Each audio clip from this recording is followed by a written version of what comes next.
Well, the Democrats have nothing if they are not cringe. I mean, they are dedicated to going down whatever road it is that they have chosen then, that they're this hill that they are going to die on. They can't find themselves on the right side of any 82 issue. And this has led them to make some of the worst decisions I think I've ever seen them make. But they're so into their own little world, to their own what we call the leftist elite bubble, that they learn nothing from their mistakes of the past. See, this is the pro and the con of the Democrats, is they're all one voice. Right? If you have 53 senators, all 53 will vote down the same party line. You have 218 in the House, they will all vote down the Democrat party line. This is the way that they have trained themselves to think. They are the sheep. They are the 4 legs good, 2 legs bad. And because of this, that has also been their strength, and it also has been their weakness. As we're going to show with Cory Brook here, is he and the rest of the Democrats absolutely melt down because they have convinced themselves that they are right, that they are morally superior. And this is going in today to a judge that Donald Trump is going to get elected and into the bench. And the Democrats are very, very upset. They're very angry because they didn't get to waste a whole bunch of your time on votes and on talking that they've tried to do in the past. This is the same Cory Broker who sat in Congress all by himself and complained and whined. I think it was close to 25 hours, all to try to obstruct a bill. Or like Hakeem Jeffries did not too long ago, where he stood and he pretended that he was being so virtuous against the big, beautiful bill, but really he was filibustering. And what was ironic about all that is that he was the one that said it was bad by his own post. And then he went and did it, and he went and pretended and fake virtue signaled. And then what do we notice when he goes down and he gets just past the record for the longest filibuster, and then all of a sudden, okay, I'm done. Right? The same thing with Cory Booker. See, this isn't about moral superiority, and this isn't about the Democrats being right. This is about the Democrats. They just want to be all about themselves. I mean, what else could it be if they sat there and they pretended they were so upset just long enough to hold the record, and then they moved on to their next hoax? What other possible answer can you then come to? And we're going to play this clip because this is all about Brooker and the Democrats, where they're doing more political theater. One of their favorite things to do now, and this is going to be the second clip, is he has decided that they're going to go around and they're going to have cameras in their face with these little microphones. And they all seem to be the same microphones too, with the same camera angles, because they see this like on over here on TikTok, right? So all these kids are so cool with these microphones in their mouth, talking about, just casually about how they think, and all these videos do well. So therefore, this is the Democrats' new cosplay. As if you're going to be cool and you're going to wear all these, have these cameras in front of you, and you're going to have these microphones in front of your face, then we should too. Because see, to the Democrats, when they have no actual morality, when they have no real depth, then all they have is fake virtue signaling on the top. And that is why they're down to the teens in their approval rating.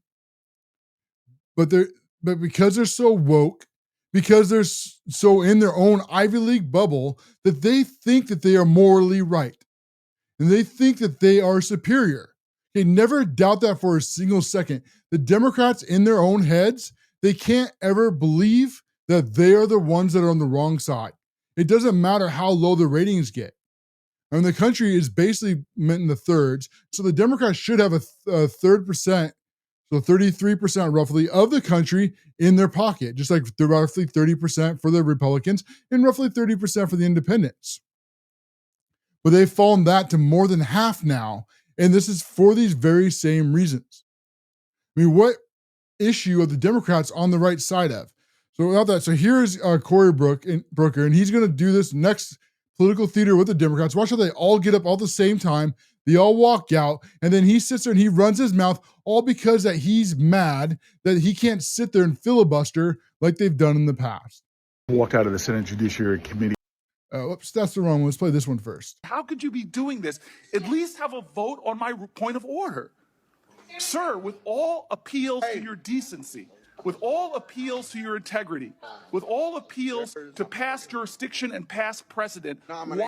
to your decency, really the Democrats want to talk about decency when they've been on the wrong side of every single issue, when he knows exactly what he's doing. Okay, he's trying to filibuster here, and they don't have the votes. See, that's the ultimate problem for the Democrats here.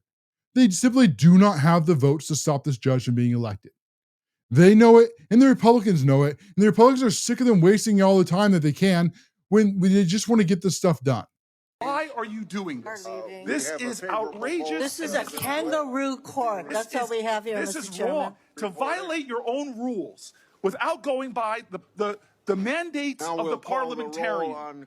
This is unbelievable. There's a way to do this. If you want to force this through, if you want to ram this through, there's a way to do it in accordance to the rules as spelled out by the parliamentarian. First, let's cover the parliamentarian really quick. Okay, they are not in charge. The Senate and the House, they can do whatever they want. And this whole nonsense of his is all going back to the Democrats, their fake virtue signaling. As they all get up together and how they march out, right? All in one single voice. And then Cory Booker, I command you decency. Please let me filibuster. To your honor, please let me filibuster and waste all of your time. They don't have the votes. They can't stop this judge from happening. And for them to have the nerve to play that they're pretending that they have this moral, just high above you in their lofty towers, like they're somehow in the right here, where the exact opposite was happening. If they had the votes and the Republicans tried to pull this, what do you think the Democrats would immediately do? You're all racist, and you're all bigots, and you're all homophobes, you're transphobes, right? They would try to slander them into submission so they can go and they get their work done. This is the exact same thing on our side. And you have, remember at the end, if you want to talk about having decency, okay, Donald Trump won the presidency in November. And then what was the one thing that the Democrats did more than anything else? What was the number one issue that they said that they had to do? Do you remember what it was? It was to elect as many judges as they could. And I want to bring this out. Okay, this was before Donald Trump took office, but after he won. So the American people had already voted, and they said that they wanted Donald Trump's administration, meaning everything that comes with it, including judges that Donald Trump is about to put into office. But the Democrats, instead of, they did then, just like they're doing now, they're ignoring the will of the American voters because they see themselves as the elites and they see themselves as your betters. They think that they are high above you in their shiny ivory towers. And they are morally right, whatever morality they make up themselves. Now this judge is going to be elected, and so is so many others. But when the Democrats, when they did this themselves, after they lost the election, before Trump took office, and they put in as many judges in place as they could for one reason only, just like we've seen these last 6 months. So they could file lawsuits and these very Democrat-friendly activist judges, and then get all these injunctions to try to slow down Donald Trump. But really, it's to slow down your will as the American voters. Because Donald Trump, he won the popular vote. And he won all 7 swing states. He openly ran on doing all the things that he is doing now, carry out your will. See, that's how the government is supposed to work. That's the way our Constitution is supposed to be laid out. That you elect your officials, and those officials to carry out your will. And if they don't, then you remove them from office with your vote, and you put new officials in who will do your will. It's not supposed to be ran by the deep state, and it's not supposed to be run by the fake news, and it's not supposed to be ran by the Democrats who think that they have the right to rule over you. Now, here is again Cory Booker after his failed filibuster stunt, as he's walking out and he's pretending that he's some kind of cool little millennial, just like the Democrats are cosplaying here now. Out of the Senate Judiciary Committee for what was, to me, the most unimaginable thing that happened, where they cut off any debate or any discussion. Our job is to deliberate. Our job as the most deliberative body is to hear from each other. They cut off all debate, rammed through a vote on voting. People walked out. As I sat there, continued. All right, Democrats walked out like you just saw. Not people walked out, because Donald Trump is going to put in a judge that they don't like. And they don't have the votes to stop it. So what is he trying to do? is filibuster, but he can't tell you that. And there's filibuster meaning that they're just trying to delay the votes for as long as they can. We're sitting there and doing like endless amendments or having all these discussions when the decision has already been made. And they just need to get out of the way. But, learn nothing, Democrats. Keep being on the wrong side of every 2080 issue. To appeal to the conscience of my fellow senators who now are showing their willingness to just bow to Donald Trump's will.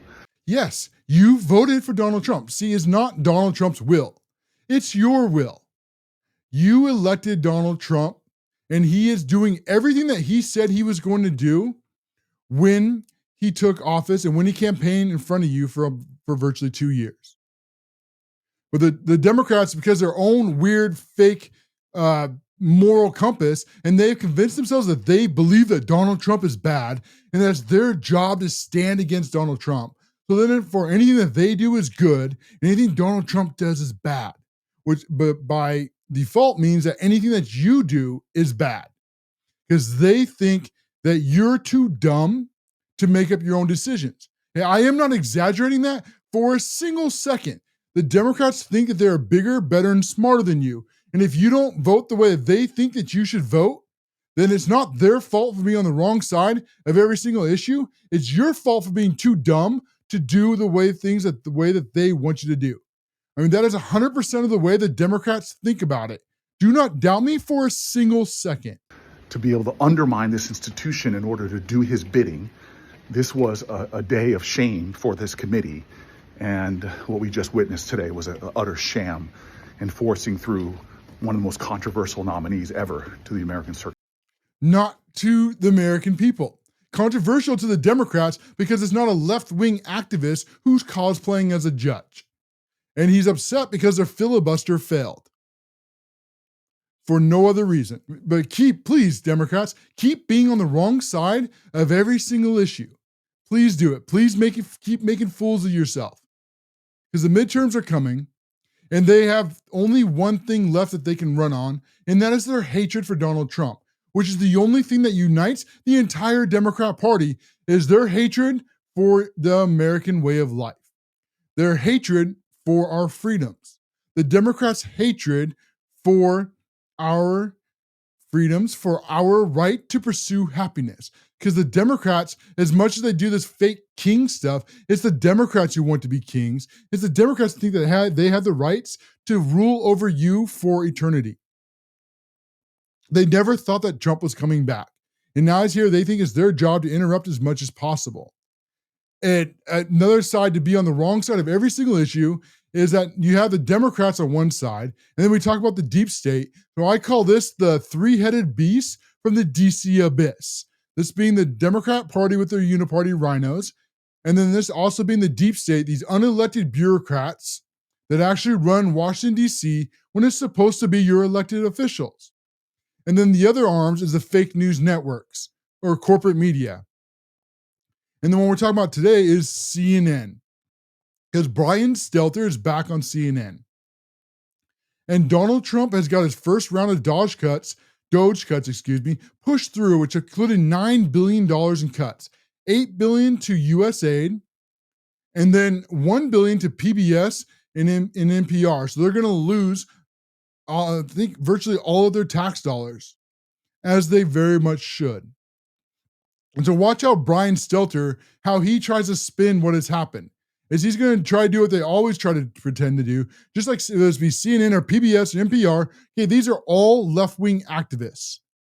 There is not one journalistic bone in their entire body, but they continue to try to pretend like they're somehow neutral journalists and they're somehow just reporting the news. When the reality is they're not just reporting the news. The reality is they think that it's their job to tell you what the news is. And they will openly and blatantly lie. We're going to cover some of the things that they have lied about on this next part. But first, here's Brian Stelter being a propagandist for fake news, really upset because PBS and NPR are being defunded. No, this is the end of a publicly funded media era. This dates back to the days. Publicly funded, meaning your tax dollars are paying for left-wing propaganda. Just want to be clear, because Brian Stelter, the other left-wing activist, is not going to say that. Of black and white television. Back in the 60s, Congress saw a value for PBS and NPR, but no more. As a result of this rescission, radio and TV stations will have to lay off staffers and cut back on programming. Some smaller stations will suffer more than bigger stations, right? Popular shows like Daniel Tiger's. Well, yeah, that's capitalism. You don't prop up they're calling news agencies with government tax dollars, because then what do they turn into? They turn into propaganda for whoever's paying them the tax dollars. Right? To go in to do this next part, here's his next clip. And so this is Katherine, Maher. She's in charge of NPR, and listen to what she thinks about your right to think for yourself. Our reverence for the truth might have become a bit of a distraction that is preventing us from finding consensus and getting important things done. So it's very important for Katherine, the head of the NPR, the one that thinks that she's entitled to your tax dollars. It's very important for her that the truth doesn't get in the way of them lying to you. That there's no fault for stopping their propaganda. When the Democrats, when they talk about misinformation and they talk about disinformation and they talk about hate speech, okay, what they're really talking about is they are mad that you can speak your own mind and that you don't have to listen to them. So here's some more of this neutral journalist who's 100% not a left-wing activist. This is one of her posts. So this is her wearing a Biden president hat and a mask, saying the best part of the AZ GOTV is my Biden grandpa hat. Neutral journalist. And then another one of her posts, white silence is complicity. If you are white, today is the day to start the conversation in your community. Now, does that sound like some neutral journalist or some left-wing activist? But her stuff gets more and more insane. I'm so done with this late-stage capitalism. You know what's funny about all these left-wing communists? When they always complain about capitalism, they never actually leave. She's still here. Hey, she is sitting on boards. She is running NPR. She is filthy rich because of capitalism. You notice how they never go to their commie hellholes? They always stay here in the United States. I mean, if it's so bad, if capitalism is so dirty, if capitalism is so evil, then why do all the people that come from socialism and why do all the people who come from communism run from there and come to capitalism? How come you don't see people living in a capitalistic society leaving capitalism and going to communist hellholes or the third world? Of course, all of you know the answer to that. So, but Katherine says, as also, Donald Trump is a racist because, yeah, right, that's our favorite V card. Are you racist or you're a bigot, homophobe? I never understand the ability of white people to center ourselves. I do wish Hillary wouldn't use that language, boys and girls, because you're not allowed to identify reality, that there are biological males and there are biological females.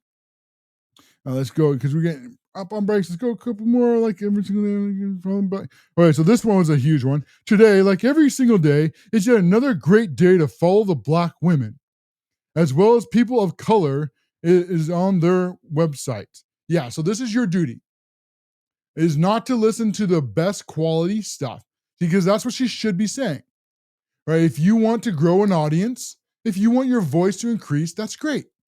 Then do what everyone else does, build an audience. Create great content that people want to listen to and want to absorb, and that people want to be a part of. Like here on the CASHLOREN show, we started from 0. And now we're going across 8 different networks. Now we just added TikTok this week. Good to be with all of you over on the TikTok. And then also, I'm hoping that we can add Facebook next week. But this is how you do it. But in her mind, because they believe in equity and not equality, she thinks it's your job, even if it's subpar, that you should just listen to people based on the color of skin. Because the Democrats are totally, completely not racist.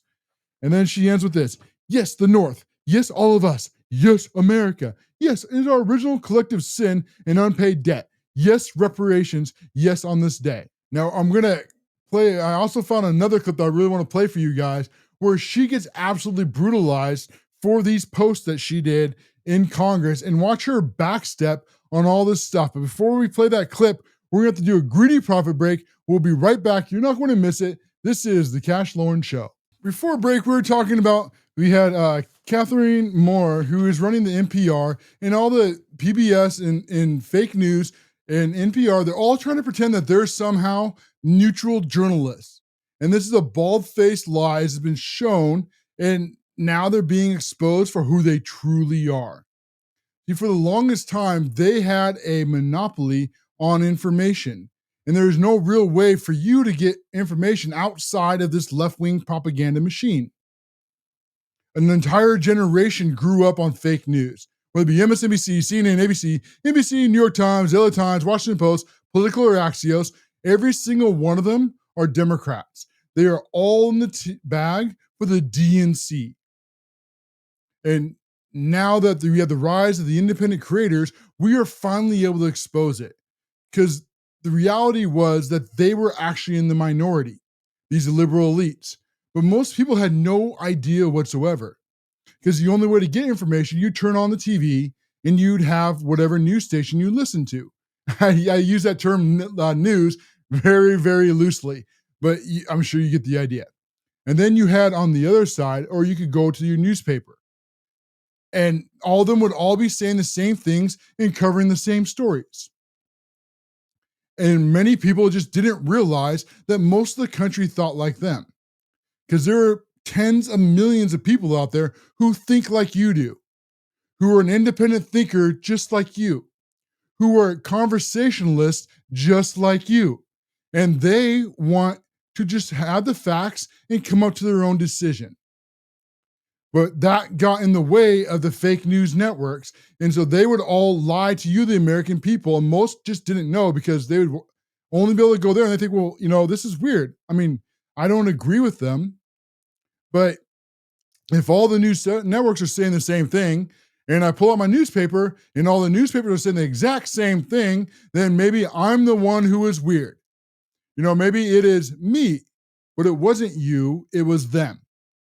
And this is what the rise of the independent creators have really exposed, because they weren't just not covering certain stories. It was far darker than that. What these fake news networks would do is if they even had to cover a story that they didn't want to, what they would do is they leave out the facts that weren't good for their side of the aisle. And they just give you the bits and pieces that they want you to know. And then if there was anything that they didn't want you to know, they just simply leave those pieces out. And you come up with hoax after hoax after hoax. And this, as we expose them over and over and over again, as independent creators audiences have gotten bigger and bigger and bigger, now fake news is a lot less and less and less. Every single time we go and we expose them, they lose more and more influence through people like you. And more people like you start going and searching for something else. Just simply the truth. It's part of the American way in our belief system. And we covered in the first part, we had Katherine Maher, where she was sitting there lying, trying to pretend that she was a neutral journalist. Like NPR, who just lost all their tax money because they are propagandists for the Democrat Party. And we did some of her posts, but now here is a clip where she is being asked in Congress about some of her posts, and watch how ridiculous her lies are, and then watch her squirm. Do you believe that America is addicted to white supremacy? I believe that I tweeted that, and as I've said earlier, I believe much of my thinking has evolved over the last half decade. It has evolved. Why did you tweet that? I don't recall the exact context, sir, so I wouldn't be able to say. Okay. Do you believe that America... But the reality is we know, right? She doesn't want to admit how radical of an activist she is in front of Congress. And so what they do, they try to lie. And she's at least smart enough to pretend that she doesn't remember what she wrote. But it's going to get far, far worse from her as he asks her more and more questions about her racism. America believes in black plunder and white democracy. I don't believe that, sir. You tweeted that in reference to a book you were reading at the time, apparently, The Case for Reparations. I don't think I've ever read that book, sir. You tweeted about it. You said you took a day off to fully read The Case for Reparations. You put that on Twitter in January of 2020. Apologies, I don't recall that I did. Even you just see her squirming. I never read that book. See, she lies. And then he calls her right out. Well, you said you did. Not only did you say that you read a book, but you took an entire day off work so you could read it right away. And then she has to go right back to her normal life. Well, I don't remember writing that. Yeah, she took the day off to read it, Hope. That is correct. There's a comment over from X. I see you had a couple others, and I haven't seen you comment on here before, Hope, so it's good to see you on here. But yeah, she took the whole day off, but now she doesn't recall reading it. I mean, who believes this? They deserve to be defunded. Okay. I no doubt that your tweet there is correct, but I don't recall that. Okay. Do you believe that white people inherently feel superior to other races? I do not. You don't. You tweeted something to that effect. You said, I grew up feeling superior. Ha, how white of me. Why did you tweet that? I think I was probably reflecting on what it was to grow up in an environment where I had lots of advantages. It sounds like you're saying that white people feel superior. I don't believe that anybody feels that way, sir. I was just reflecting on my own experiences. Do you think that white people should pay reparations? I have never said that, sir. She has said that. We're going to cover that here in a second. But again, she has to double back on all her own lies. She's starting out with, well, no, I just thought that I grew up privileged. But she didn't say that. She didn't talk about her individuality. She grouped all of people based on their race. This is the way the left thinks, because this is how they've adapted Marxism for this generation. Is that classic Marxism would be about haves and have-nots. This would be about landowners and non-landowners. But that didn't work in America, because in America, capitalism has created way too much wealth for a normal communist revolution. So they had to adjust their outlook on Marxism. So what do they do now instead is they're trying to make it all about race. And they're trying to group people all about the color of skin, and she has to then lie about it. All the people who are white versus all the people who are not white. And then how the people who are white have had it far too good for far too long, and so we have to take from them and we have to give it to the people who don't, meaning the people of color. See, this is their racism, but really it's Marxism. All their isms, whether it be socialism or it be progressivism or it be liberalism or their activism, all their isms is just repackaged Marxism to lead down a path to communism. Never, ever forget that for a single second. Everything they do, everything the Democrats say, is all about them getting power. They are devout communists. And they try to lie to you about it, and they try to pretend that there's something they're not, but they are 100% communists. Because they want power to rule over you. And now, when she says that, and when she devoutly believes it, just like the rest of the Democrat Party does, but when they get called out on it, they suddenly get amnesia. Yes, you did. You said it in January of 2020. You tweeted, yes, the North, yes, all of us, yes, America, yes, our original collective sin and unpaid debt, yes, reparations, yes, on this day. I don't believe that was a reference to fiscal reparations, sir. I don't believe that was what is she talking about? If that's not a reference to reparations, then what the heck does she mean? Where is she coming from? Please explain it to me. What kind of reparations was it a reference to? I think it was just a reference to the idea that he can barely not laugh himself, but he's doing a much better job than I am. we all owe much to the people who came before us. That's a bizarre way to frame what you tweeted. Okay, how that is a very bizarre way to frame how she was, what she tweeted, because she is lying now. That is why. She is a devout leftist activist who came over from Wikipedia and made that completely woke, and now is going over to NPR and has made that completely woke, and now she's trying to pretend that she's something she's not. They deserve to lose all their tax funding. How much reparations have you personally paid? Sir, I don't believe that I've ever paid reparations. See, this is the heart of the Democrats and their fake virtue signaling. Right here. Did you catch what she just said? How many reparations have you paid? I don't think I've ever paid any. Because they want to use your money for reparations, not their own money. not the liberal elite, not the wealthy, right? I mean, how many houses did Barack Hussein Obama have? How much money does she have? I'll have to look that up, right? How about Senator Warren? How many homes now does Bernie Sanders have? Right? See, all these leftists, all these activists, if they're so morally superior, like the AOCs out there, then why aren't they giving their money away? No, why aren't they Robert Hooding? If their climate change is so dangerous to the human race, then why don't they live in small houses? Why don't they live in the valleys? Why don't they show an example to the rest of us and fly commercial and get crammed in a little seat like a sardine? Instead of doing the John Kerry and flying all over the country in your private jet, complaining how everybody else needs to suffer for your same fake virtual signaling, because that's exactly what's happening here. You see, all their activism, whether they try to push for climate change or they try to push here for racism, for reparations, it's also you have to suffer so you get poorer so they can have more power. It's just Marxism. This is nothing new. It's just repackaged.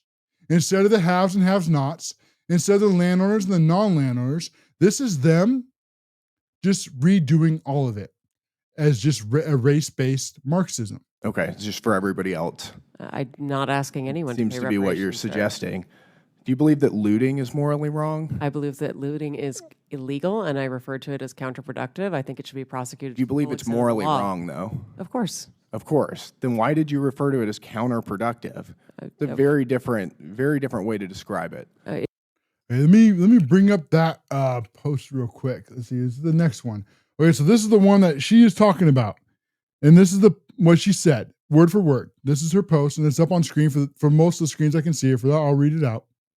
I mean, sure, looting is counterproductive, but it's hard to be mad about protests not prioritizing private property of a system that oppressed the founded on treating people's ancestors as private property, which is, of course, the normal leftists blaming what happened hundreds of years ago in slavery is now that a debt is owed by white people for people of color.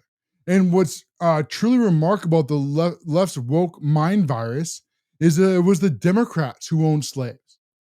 And the Republican Party was founded to end slavery. But the Democrats never seem to remember that fact.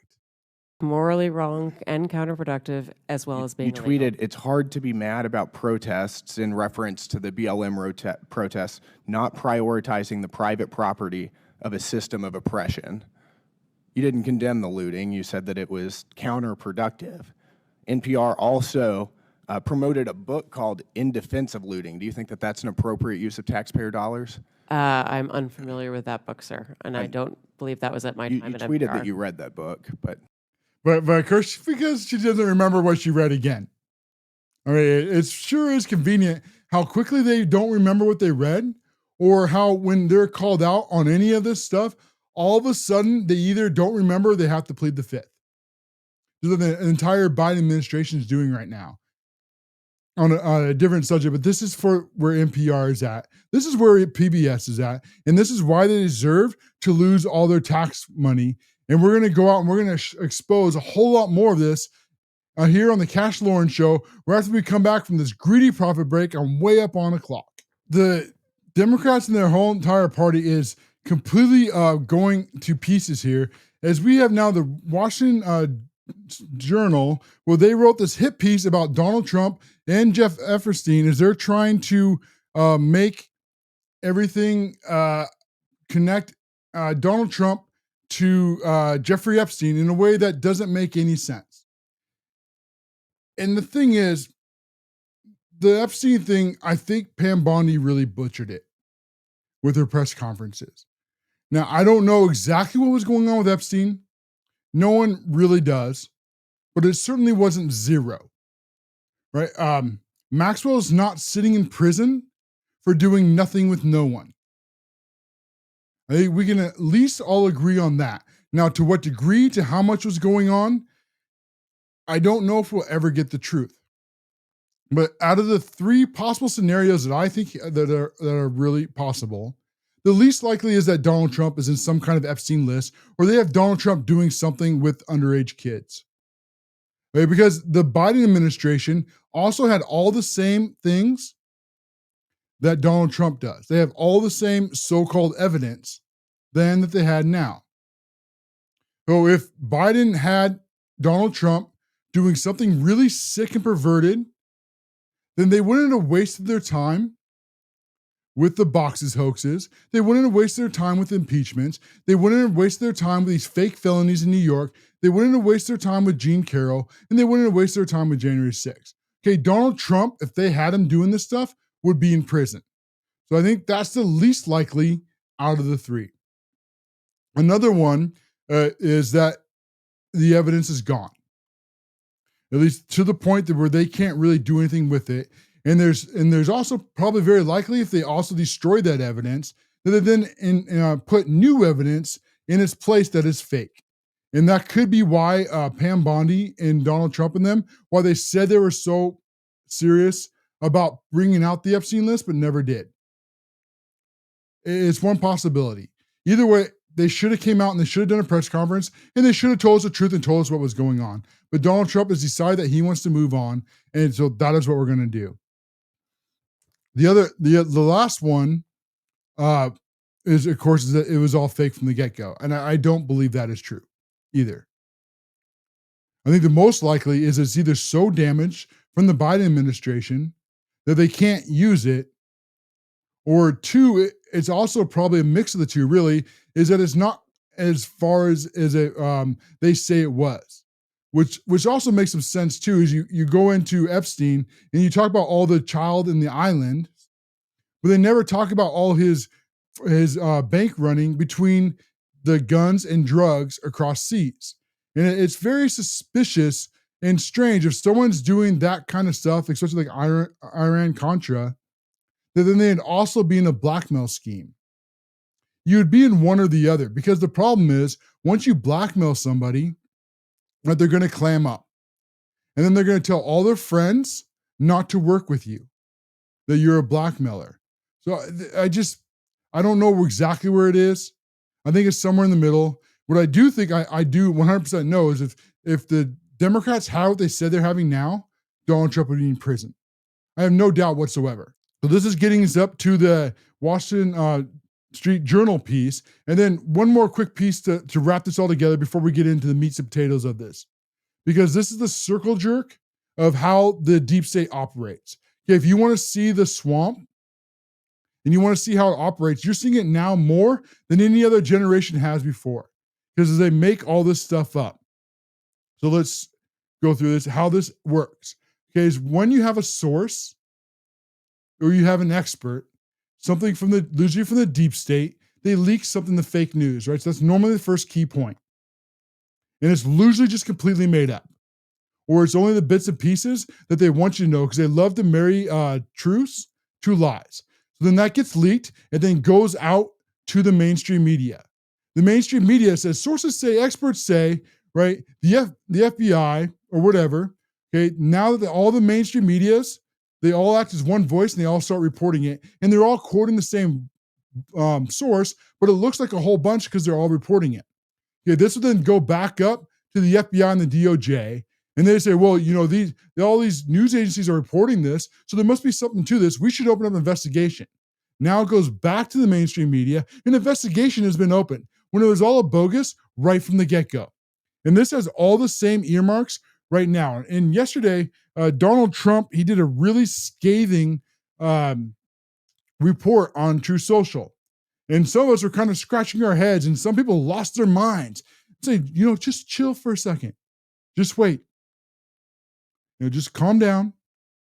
We don't know all the details yet. Let it play out. And now what we find out is Donald Trump was way ahead of a story that broke today. Because this is all the same stuff. This is the deep state releases something. The fake news runs a hit piece with it. Uses that as cover to attack their political enemies. And the Donald Trump's post yesterday, which is very long and very scathing, so I'm not going to go all over it, but he called it a radical left Democrats have a hit piece. Now, the Wall Street Journal piece wasn't out yet. So none of us really knew what he was talking about other than this general what was in the news. And he says these scams, these hoaxes are all the Democrats are good at. Facts. Russia, Russia, Russia. 9 bullets. Suckers and losers. Right? Gene Carroll. Boxes hoaxes. January 6 hoaxes. You just go down the list. That is the one thing that they do over and over again, but this exact same stuff. Now their scam is what they forever call the Jeff Epstein hoax, which is, again, what Washington Street Journal is posting on today. We're going to cover that. But at the time, we didn't know any of that. And then he got mad at his own voters for falling for this again. And I was getting all kinds of private messages. I was getting text messages from people on our side who were pissed off about Donald Trump for writing this. And I told them all the exact same thing. Do not be a panicant. Just let this play out. And now I am proved to be right again. Your very humble host, CASHLOREN, who has been right 98% of the time. The other 2%, I make the mistake and I ask my wife for her opinion. I might be right a lot, but I am not perfect, although I work on it every day. So this hit piece, coming from the Wall Street Journal, this is the headline. Jeffrey Epstein's friend sent him a baldly letter for a 50th birthday album, one from Donald Trump. And so this is Epstein's friend, supposedly, who said this is from Trump, right? So there it goes. Third-party sources, experts say, all over again, and fake news because it's what they want to hear, are more than happy to run with it and lie to you, the American people. So this is the big Wall Street Journal bombshell. Truth Epstein claiming that Donald Trump sent Epstein a baldly letter for his 50th birthday. Of course, Trump denies it. And part of this, too, to bring up, okay, so this is back when Epstein turned 50, allegedly, when Donald Trump sent this letter. Now, that would have put this back in 2003. I want to remind everybody that Donald Trump kicked Epstein out in 2007. And this is all before he got arrested. But Trump was creeped out by him. So the pictures you see from Trump and Epstein together that the fake news loves to show you over and over and over again are for very good reasons. While they never want to show you all the Democrats are with Epstein, right? All those just get buried because those don't fit the narrative, and so those facts just get ignored. So that's the whole bombshell is a made-up hoax. Wow, I'm surprised. Now Trump, of course, denies, says it never ever happened, and says it's not me. This is a fake thing. It's all fake. Wall Street Journal facts. I never wrote the picture of my life. I don't draw pictures. It's not in my language. It's not even in my voice. Again, facts. And now Donald Trump, as this is breaking, last commercial break, and this is one of the things we go on commercial break, is the main thing I do is I catch up on emails and messages, and then I'll check up on stories to make sure that nothing major is breaking, because that does happen every once in a while. And then all of a sudden, I'm scrambling on like a madman. TikTok, for example, when we go to commercial break, the camera's still on me. So I'll be going and they can see me working on my computer. And like I did here in this third break, I'm scrambling, trying to get all this stuff out, get this all together before the commercial breaks end. I got roughly 3 minutes to put this together for you guys and then share it on the show. Good that he's suing them. I hope they have to pay him a ridiculous amount of money. Because fake news should not be getting away with this anymore. It's the rephrase what I was going to say. I was going to say, but I'm going to do that differently. The First Amendment, our right to free speech, the reason why we have that from our founders, it wasn't actually originally an individual right. I don't know how many of you realize that because we've had it for such a long time, as the way it works now. It was originally meant for the press and for us to object to Congress, to the government.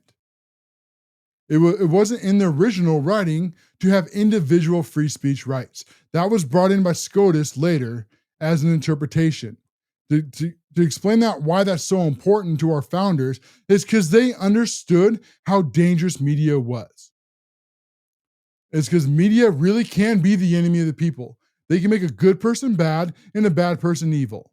I mean, if you would listen to only things that the mainstream media says about Donald Trump, then you would think that he was some kind of sick pedophile billionaire, racist, bigot, fascist, Nazi, right? See, they are the enemy of the people because he is none of those things. Donald Trump is a billionaire populist. Donald Trump loves our country and he has given up everything. I mean, he is a billionaire. He grew from virtually nothing and grew a vast empire. He built the New York downtown and he built casinos and everywhere else goes. All right, he is one of those rare, once in a generation talents. And he could be doing anything he wants this time right now. Right? He could be on beaches. He could be off in private jets. He could be in his mansions. He could be exploring the world. He could do literally anything he wants. I mean, he has as much money that he can never spend. But instead, he is a billionaire populist. He gave up being a New York Democrat to fight for our country. And he was almost shot almost twice for it. And now you have this whole part of the political side trying to ruin his life, all for fighting for you, the American people. And say enough is enough. And this is why Donald Trump won. This is why he won the popular vote. This is why he won all 7 swing states by massive amounts. This is why the younger generation is actually turning more red and more conservative. And this is why Donald Trump gained ground on every single demographic except Black women. I believe that was the only demographic he lost on. Was because of his fight for you, the American people, for actually doing the one thing that politicians never do, keeping their word and doing what they said they were going to do, what they campaigned on, instead of lying to you in front of the cameras and lying to you in front of the podiums, and then they get into Washington and they make their own deals and they never do anything that they want to do. He is a truly unique, and I think that's something that's happening different in politics now. I mean, you're going to see a lot of young politicians that are inspired by the Trumps. The neocons, who are actually neoliberals, but they call themselves neoconservatives because the Republicans in names only, these shiny shoe Republicans, they had a control over the Republican Party for 30 years. And now they can't stop this movement that's happening anymore. The young politicians that you're going to see come up, and I think you're going to see a lot of them from places like Turning Point USA, Trump is just the start. You're witnessing a revolution that most generations never see. I'm just checking my notes here real quick to make sure there's a story because we've got a couple minutes left. So that is, I think, where we're at as a country. I hope that they have to pay dearly. Just like on over here, we have now that Stephen Colbert has announced that his show was canceled, Paramount and CBS and the late night show. I hope it wasn't for political reasons, it says Adam Shifty Shift. Well, I mean, he was very unfunny, another radical leftist. And it's interesting how USAID gets cut and they start to pay these lawsuits because this is Paramount. Yeah, this is Paramount, CBS. And then all of a sudden they can't afford these fake shows anymore. You know, how much of our tax dollars was going into all these fake news and all these late night shows? I'm very curious. I hope we get more answers from Doge in the future. As Donald Trump had said earlier, let's see if I can find the notes here real quick. I don't have to all go off from my mind. That is FBI, that is LA. Nope, that is Luna, but I can talk about that for a second if we get a moment. So I'll go off my memory because I can't find the note here in the stack of stories. But that Donald Trump said that the 9 billion cuts that just came through on Doge, that is just the beginning, that it was actually a softball, and that something that they thought that they can get past. Oh, here's my, hey, look at that. Asking you should receive. So the White House confirmed that the President Trump is looking into more Doge spending cuts. Good, because I believe they found more than north of 500 billion that they want to cut. And you know, Elon Musk has said that he wants to cut 2 trillion or more in the first year. So they did a small one intentionally, according to the White House, and they do much bigger ones later. So get ready for more fightings. And then we got about 30 seconds left. So on this last one here is that Representative Anna Paulina Luna has now referred Congressman or Fed Chair Jerome Powell for perjury for lying to Congress about the $2.5 billion federal building they want to build. I hope he screws around. I hope he finds out. I hope that they all learn that they're no longer above the law. And with that, I'm going to try something a little different. We're going to end the main show, but I'm going to stay on TikTok for a moment and see if I can figure this out here. Because I see on my screen, there's comments and joins, and there's people who ask to be invited up. And so I'm going to play with that for a bit. You can join us on TikTok at the CASHLOREN Show. And then also I'll keep the spaces up for a little bit and we'll see how this goes. But I'm going to end the main show. That will be the rest of the stories will go back in the stack. And then we'll hang out on TikTok and spaces for a little bit. This is the CASHLOREN Show. Well, independent thinkers, we have come to the top of another hour. The rest of the stories will have to go back in the stack. If you enjoyed this content, take a moment, hit the subscribe, turn on notifications.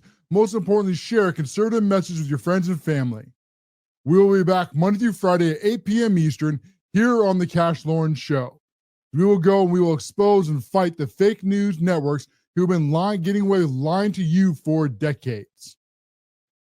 Our content will always be free, but if you'd like to support more, you can do so monetarily over at locals at the CASHLOREN Show. And there's great rewards and benefits for doing so. For only about a cup of coffee a month, you will receive exclusive articles and you'll have your name at the end of the video, just like these other fine patriots have. If that sounds interesting to you, go over to locals right now for just a cup of coffee a month and help independent creators stay free, keep the lights on, and continue to expose the fake news networks.